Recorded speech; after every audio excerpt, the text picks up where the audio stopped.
This information is presented by the Ontario Media Development Corporation on behalf of the Ministry of Culture through the Entertainment and Creative Cluster Partnerships Fund.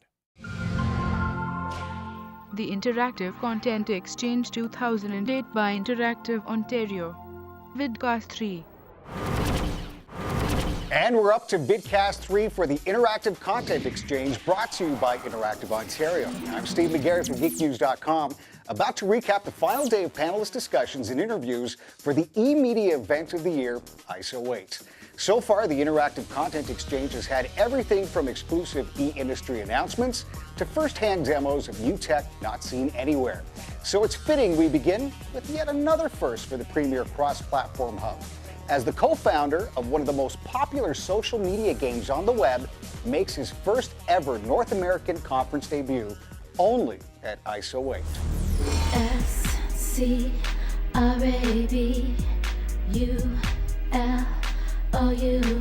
yeah. The word is Scrabulous. Launched in 2005 by India's Scrabble enthusiasts, the Aguala brothers, it's taken social gaming to new heights since being added as a Facebook app in 2007. It would soon become the most user-oriented game on Facebook, with over 500,000 participants playing at any given time. It's also established itself as a force in new pop culture, with fan-made songs by groups exampled here at tasteliketv.com. LTSNR ain't gonna get you very far. ISO 8 would set the stage for the first panel interview for one of the co-founders of the game, who gave some insight on the power of gaming and social networks. So what I would say is that if someone wants to build an application, then they should probably think big, and they should think that the application should be successful. We got a quick clip with Giant after his discussion, as seen here in the worst two-shot ever caught on video, to ask him if he was surprised by the app's popularity. Yes, I mean, we were not expecting so many users to use the application, and like in the first couple of weeks we just had a couple of thousand users, and we were not really sure whether we are doing nicely or not, but after that it really caught up, and we now have around 3.2 million users. ICE 2008 Games and Marketing. Using the impact of games for branding was the topic churner in the round room, as audience members were given how-to positives in that sector.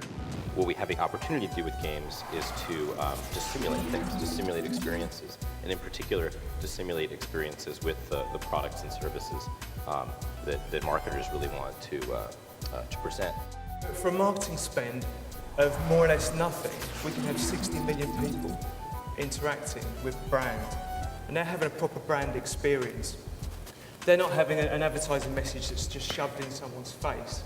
They're actually having an experience that's sort of built around the brand, and it's cost next to nothing. Still on the theme of gaming, we visited Trans Gaming Technologies in their demo area for a quick look-see at their software portability technology on display. What the technology allows us to do is literally wrap Windows codebase and drop it down onto a target platform. So on the Mac side, one of our biggest strengths is that we can take a Windows game that's been under development, let's say for 3 to 5 years, obviously tens of millions of lines of code, literally wrap that with a technology cider in this case, and it runs on a Mac. So our additional work really is limited to resolving bugs with OpenGL and Apple drivers and so on, optimization, queuing it specifically on all the different configurations of Macs, and the game is pretty much ready to go. As well as giving us a quick run-through on Cider, the Toronto-based software group gave ICE Insiders access to their recently released Mac games download portal, GametreeOnline.com. GametreeOnline.com is a site where people can go, purchase Mac games, download them immediately to their laptop or their PC at home, and be able to play. So you remove the need to leave the house, go to the retail store, search out, and for Mac games, that's a really big thing these days. ISO 8 Fire and Ice Rants. And it was back to the concert hall where interaction and ranting were combined into a competitive spirit, as panelists took to the floor to talk about issues that affected them in the world of all things digital. After several fruitless emails, I said to hell with it. The magic was gone, whatever there was. I saw them as nosy, pushy, greedy, biased, self-serving, and irresponsible. Did I leave anything out? So, I want to talk to you about an idea. Massively meaningful reality games, and kind of challenge your idea about what's possible and what the potential for our games are. So, my version of what is a game. A game is a safe environment with virtual or fictional risk.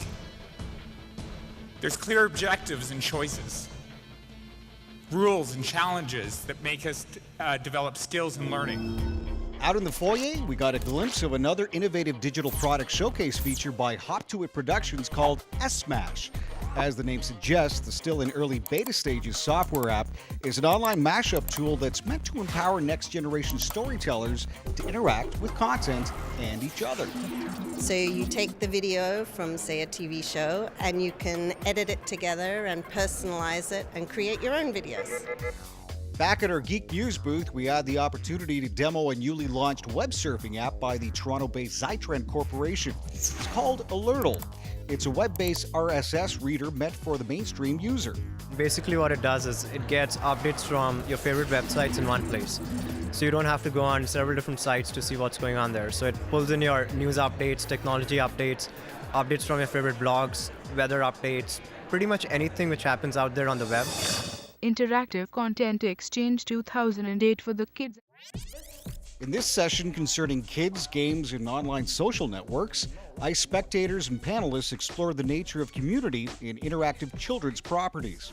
What we ended up doing is creating an experience that is somewhat of a single-player experience for these kids who are emulating the adventures of the Spy Kids on the show by using a number of tools with which they can do sort of forensic digging. So it's taking that fantasy that you have a child that you want to be a private detective and you want to find clues and solve things. There were like 5 million kids and teens in virtual worlds in 2006, and they're projecting there's going to be 20 million in 2011 in the US alone. The kids haven't evolved any more than we did, and what we're building on is playground currency.